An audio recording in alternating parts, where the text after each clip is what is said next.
Retail investor और specially जो retail trader है उसके लिए एक बहुत ही बड़ा ट्रैप इक्विटी मार्केट में बन रहा है। जी हां दोस्तों, हम टेक्निकल पॉइंटर से भी समझेंगे कि कैसे ये ट्रैप बन रहा है और साइकोलॉजिकल पॉइंटर्स को भी इन्वॉल्व करने की कोशिश करेंगे। आज का ये वीडियो हर एक इन्वेस्टर और ट्रेडर के लिए होने वाला है बहुत ही ज्यादा जरूरी। एक ऐसा ट्रैप है जिससे आज के दिन हमें बचना बहुत ही ज्यादा इंपॉर्टेंट है। मेरा नाम है अनंत Ladda, CFA, CS, CFP, LLB और आप सभी का स्वागत है आप ही के चैनल पे जिसका नाम है इन्वेस्ट आज फॉर कल। चलिए शुरू करते हैं आज का डिस्कशन। उससे पहले अगर आप टेलीग्राम पे हमसे जुड़ना चाहते हैं तो डिस्क्रिप्शन में लिंक है, और जीरोधा में फ्री अकाउंट खुलाना चाहते हैं तो उसका भी लिंक डिस्क्रिप्शन में दे रखा है। हमारी पर्सनल सर्विसेज चाहते हैं उसका लिंक, उसका नंबर डिस्क्रिप्शन में है। हमारी इवन मोबाइल ऐप का लिंक भी डिस्क्रिप्शन में है। चलिए शुरू करते हैं आज का डिस्कशन।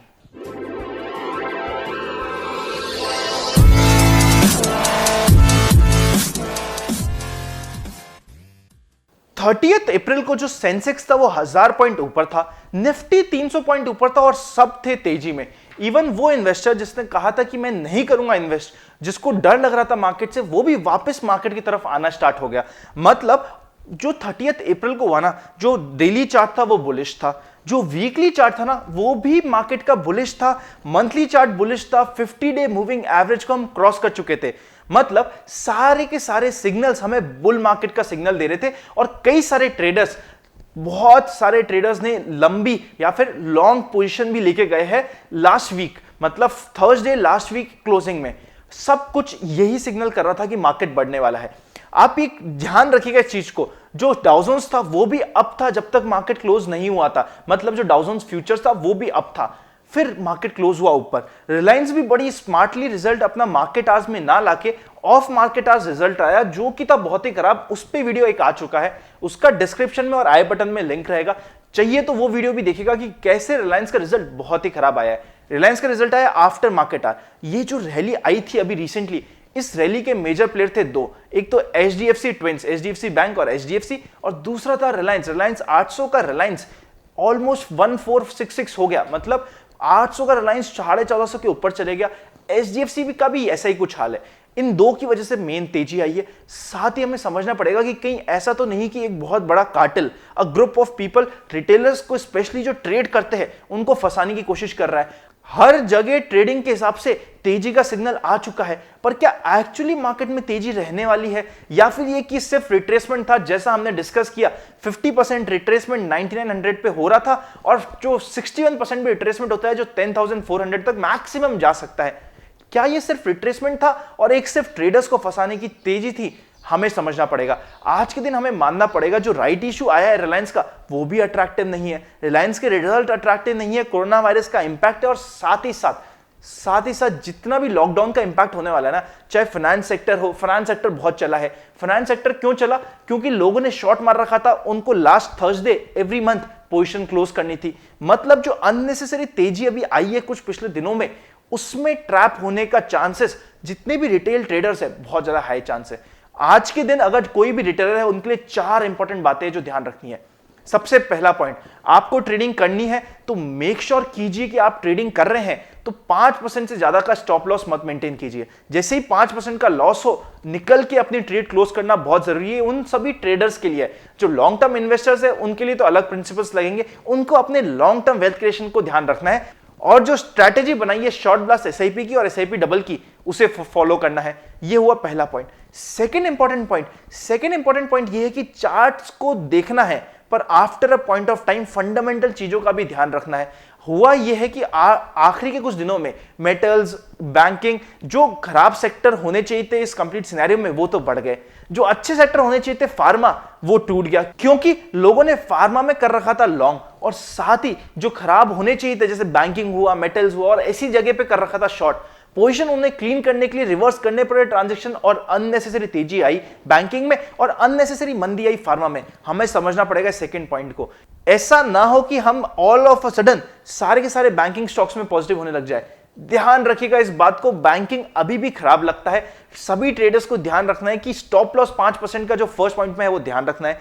सेकंड, जो लॉन्ग टर्म में हम फार्मा को पॉजिटिव कह रहे हैं वो ही होना चाहिए। हाई चांसेस वैसा होगा जैसा हर मंदी में पुरानी हुआ है। मोर देन दैट, अभी का सिनेरियो, अभी जो दिक्कत आ रही है, इसका सॉल्यूशन ही फार्मा से निकलेगा। तो फार्मा में अभी भी हम बुलिश है और बैंकिंग में अभी भी हम बियरिश है, और बैंकिंग में हमें संभल के रखना चाहिए चीजें। थर्ड, अगर आप इन्वेस्टर है जो 6 से 9 महीने के लिए इन्वेस्ट करना चाहते हैं, धीरे धीरे इन्वेस्ट कीजिए। एक साथ इन्वेस्टमेंट किया हुआ बहुत बुरा फंस सकते हैं। मुझे लग रहा है ये एक ट्रैप। हम लोगों ने 5 मई की डेट दी थी, हो सकता है 5 मई से 10 मई या मैक्सिमम 15 मई तक चले जाए। वहां तक ट्रेंड रिवर्सल होने की चांसेस अभी भी पूरे पूरे है। आई नो आप में से कई लोग तेजी में आ चुके हैं, पर ट्रेंड रिवर्सल और जो रिट्रेसमेंट की बात, जैसा मल्टीपल सेल ऑफ्स हमने 2008 में देखा था, वैसा ही वापस होने के बहुत हाई चांसेस है। इसीलिए हमें हमारी स्ट्रैटेजी पे बने रहना है। अगर स्टॉप लॉस है तो उसको मेंटेन करना है, स्ट्रिक्ट स्टॉप लॉस यहां पे मेंटेन करना बहुत जरूरी है। लॉन्ग टर्म इन्वेस्टर है, उन्हें हड़बड़ी में आके इन्वेस्ट नहीं करना है। हुआ ये है, ऐसे इन्वेस्टर्स जो मेरे थे और जिनको मैंने 1 महीने पहले समझाया था कि पैनिक में सेल नहीं करना है, वो पैनिक में बाय करने आए मेरे पास थर्सडे को कि सर फोमो, आप समझते सब, फियर ऑफ मिसिंग आउट। ऐसा लग रहा है उनको कि 30% मार्केट बढ़ गया और मैंने तो फायदा उठाया ही नहीं। हमें ये फोमो का शिकार नहीं बनना है, धीरे धीरे स्ट्रैटेजिकली ही इन्वेस्ट करना है। यहां पे हमें बच के रहना रे बाबा, बच के रहना रे, याद रखना है हर समय। Missing opportunity is better than losing money, losing opportunity is also better than losing money. Make sure कीजिएगा हम अपॉर्चुनिटी खो दे, पर पैसा हमें ऐसे समय पे नहीं खोना है और संभल के चलना है। ये सिर्फ एक रिट्रेसमेंट हो सकता है जो कभी भी वापस से पुल बैक आ जाए और वापस से मार्केट टूटने लग जाए, ये होने के हाई चांसेस है। फोर्थ, लॉन्ग टर्म इन्वेस्टर की बात की जाए, आपको अपना पेशेंस बनाने के रखना है।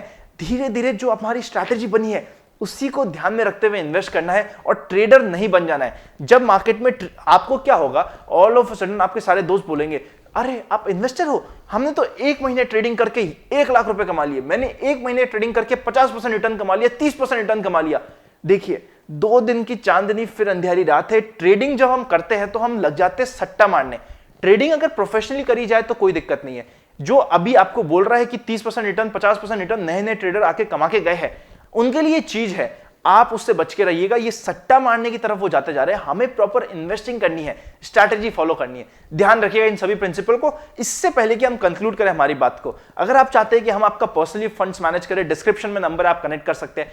हमारी जो मोबाइल ऐप है इन्वेस्ट आज फॉर कल की, पंकज लड्डा का जो वेंचर है, हम लोगों की जो मोबाइल ऐप है, उसका डिस्क्रिप्शन में लिंक भी, आप चाहे तो डायरेक्टली भी इन्वेस्ट कर सकते हैं। मोर देन दैट, अगर आप चाहते हैं कि हम आपको एटलीस्ट इंफॉर्मेशन हमारी मिलते रहे, तो चैनल को सब्सक्राइब और बेल आइकन क्लिक करना मत भूलिएगा।